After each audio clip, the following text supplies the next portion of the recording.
नमस्कार दोस्तों, स्वागत करता हूं मैं आप सबका टेक्निकल में।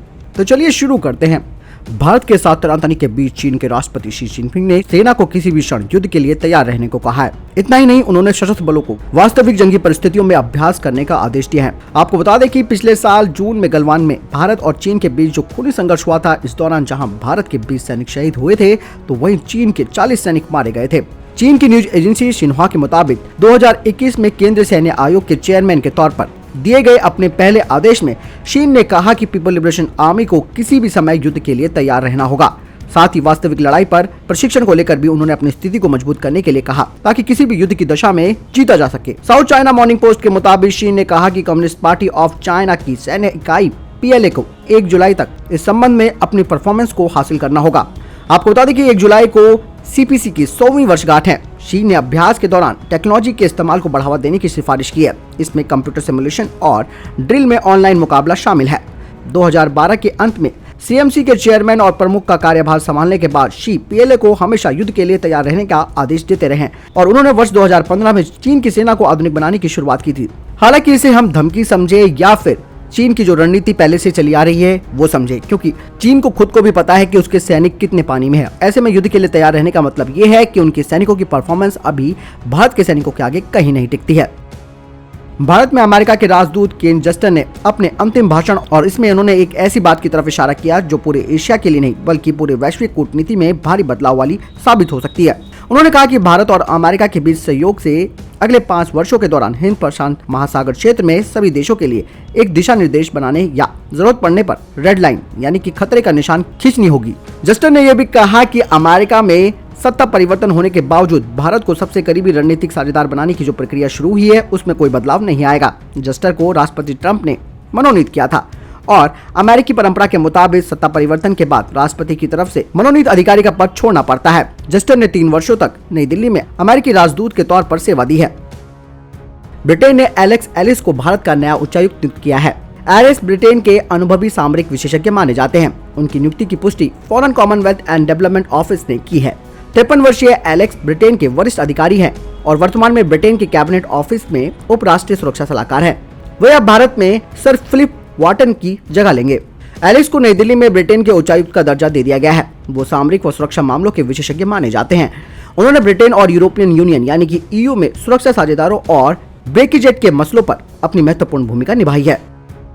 भारत की प्रमुख IT कंपनियों में शामिल टेक महिंद्रा ने अपने अनुसंधान एवं विकास शाखा मेकर्स लैब पुणे के कॉलेज ऑफ मिलिट्री इंजीनियरिंग का सहयोग किया है, ताकि तकनीकी इनोवेशन यानी कि टेक्नोलॉजी इनोवेशन के माध्यम से रक्षा के क्षेत्र में मिलने वाली चुनौतियों का सामना किया जा सके।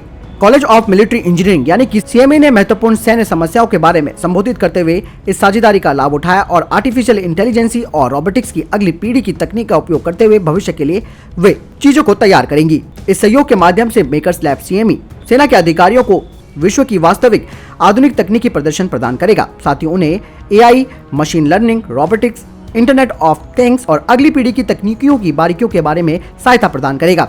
ये साझेदारी एक हिस्से के रूप में टेक महिंद्रा अपनी क्षमताओं के विविध सेट का उपयोग करने और रक्षा बलों के लिए आधुनिक टेक्नोलॉजी समाधान प्रदान करने के लिए अनुसंधान एवं विकास को बढ़ावा देने के लिए CME में मेकर्स लैब स्थापित करेगा। साथ ही आपको बता दें कि टेक महिंद्रा ने कहा कि सहयोग हमारे सुरक्षा बलों को डिजिटल टेक्नोलॉजी और इनोवेशन का लाभ उठाकर भविष्य की चुनौतियों का सामना करने के लिए सक्षम करेगा। NDRF में आपदा से मुकाबला करने वाले और बचाव कर्मी के रूप में 100 से ज्यादा महिलाओं के पहले बैच को शामिल कर लिया गया है। एक अधिकारी के अनुसार NDRF की प्रशिक्षित महिलाओं की इस टीम को हाल ही में उत्तर प्रदेश के गढ़मुक्तेश्वर में गंगा नदी के तट पर आकस्मिक कार्यों के लिए तैनात किया गया था। NDRF के महानिदेशक SN प्रधान ने एक इंटरव्यू में बताया कि महिलाओं का पहला बचाव दल पहले ही जमीनी स्तर पर कार्य कर रहा है। हाल ही में उत्तर प्रदेश की सरकार ने एक NDRF टीम की मांग की थी और वे महिलाएं वहां पहुंच गई थी। इस टीम ने वहां बचाव नौकाओं और उससे संबंधित उपकरणों को संभाला था। इन कर्मियों में एक पूर्ण बचाव कर्मी की सभी क्षमताएं हैं। बता दें कि करीब 1 दशक पूर्व गठित हुई NDRF में अभी तक सभी पुरुष कर्मी होते थे। प्रधानमंत्री नरेंद्र मोदी ने देश की भावी एनर्जी खपत का रोड मैप पेश किया है। इसके तहत देश की इकोनॉमी में गैस की हिस्सेदारी मौजूदा 6% से बढ़ाकर अगले 5 वर्षों में दोगुनी की जाएगी और पारंपरिक ऊर्जा स्रोतों पर निर्भरता को कम करते हुए सौर और पवन ऊर्जा की हिस्सेदारी बढ़ाई जाएगी। ये कदम आयातित कच्चे तेल पर देश की निर्भरता को कम करेंगे, जिसका बड़ा रणनीतिक फायदा मिलेगा।